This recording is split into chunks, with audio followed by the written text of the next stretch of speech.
तो नमस्कार दर्शकों, इस वक्त हमारे साथ डॉक्टर शैलेंद्र प्रताप सिंह जी हमारे साथ लाइन पर जुड़ चुके हैं, जो कि चर्म रोग विशेषज्ञ हैं। चर्चाएं करेंगे क्योंकि जिस तरीके से कोरोना महामारी के साथ में इस वक्त बहुत ही तेजी के साथ में ब्लैक फंगस भी फैलता जा रहा है। इस ब्लैक फंगस की अगर इंडिया की बात करें तो 10 राज्यों में यह अभी तक अपने पैरों को पसार चुका है। साथ में मथुरा और वृंदावन में भी इसने दस्तक दे दी है। तो वृंदावन में भी एक मामला सामने आया है ब्लैक फंगस का। क्या है ये ब्लैक फंगस, किस तरीके से फैलता है और क्या है इसके बचाव के ऑप्शंस, ये हम डॉक्टर साहब से जानेंगे। डॉक्टर साहब, बहुत बहुत स्वागत हमारे चैनल में आपका। नमस्कार सर। जी सर, मैं जानना चाहूंगा ये ब्लैक फंगस है क्या और किस तरीके से ये फैलता है। देखिए, जिसको हम ब्लैक फंगस बोल रहे हैं, मेडिकल लैंग्वेज में इसे म्यूकरमाइकोसिस कहते हैं या जाइगोमाइकोसिस कहते हैं। मेडिकल लैंग्वेज में इसका नाम ये होता है जी। और ये एक अपॉर्चुनिस्टिक इन्फेक्शन होता है जी। जो सामान्य इंसान है जिनकी नॉर्मल इम्यूनिटी है, रोग प्रतिरोधक क्षमता सामान्य है, उनको ये इन्फेक्शन नहीं होता है। जी। इसीलिए हमने कभी भी नॉर्मल केस में इसका नाम नहीं सुना और इसके केस नहीं देखे हैं। जी। ये अपॉर्चुनिस्टिक इन्फेक्शन तभी होते हैं जब शरीर की इम्यूनिटी कम हो जाती है, जब शरीर की रोग प्रतिरोधक क्षमता कम हो जाती है।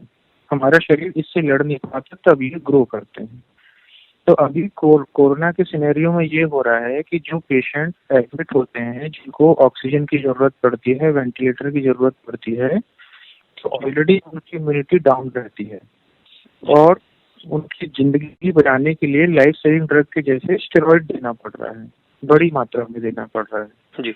तो स्टेरॉइड की वजह से इसके लिए फेवरेबल एनवायरनमेंट आ जाता है जिसमें कि शरीर की इम्यूनिटी तो कम हो जाती है जी। और ग्लूकोज लेवल शरीर का बढ़ जाता है। जो नॉर्मल ग्लूकोज लेवल 100 पे रहना चाहिए, स्टेरॉइड जब चलता है तो लोगों का 300, 400, 500 तक पहुंच जाता है। जी।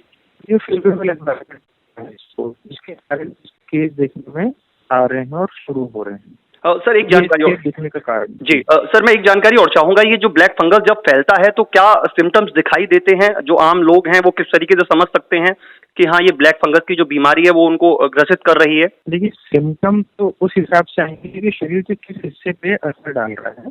जी। ये तो बिस्तर भी बनते हैं और छाले भी बनते हैं और ब्लैक स्पॉट्स भी बनते हैं।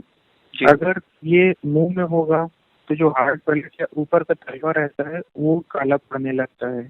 अगर नोज के अंदर, अगर ये आंखों के अंदर जाता है तो शुरुआत होती आंख के दर्द से, सिर दर्द होगा, आंख का दर्द होगा, चेहरे पे सूजन आने लगेगी और जब ये आता है और ग्रो करता है तो बहुत तेजी से ग्रो करता है। जी। और इसके जो सिम्टम है वो दिन के हिसाब से नहीं, घंटों के हिसाब से बढ़ते हैं। जी। तो अगर किसी को परेशानी आनी शुरू हो रही है और घंटों में बढ़ रही है, सिर दर्द आना शुरू हो रहा है या सूजन आनी शुरू हो रही है, आंख में दर्द आना शुरू हो रहा है और हम देखते हैं कि हर एक घंटे में उसकी इंटेंसिटी बदलती जा रही है, जी। तो ये सब अलार्मिंग साइंस होते हैं। जी। और यूजुअली जितने भी आईसीयू सेटअप हैं, अधिकतर डॉक्टर्स इसको ध्यान में रख के अभी से डेली पेशेंट का इंस्पेक्शन भी करते हैं।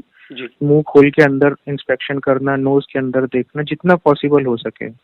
हालांकि मास्क है, पीपीई किट है, उसके कारण विजन भी थोड़ा सा धुंधला होता है, तो बड़ा मुश्किल हो रहा है इस चीज को मॉनिटर भी कर पाना। लेकिन अपनी तरफ से सब लोग ये ध्यान देते हैं और डेली इंस्पेक्शन करते हैं और अर्लीस्ट इसको ढूंढने की कोशिश करते हैं।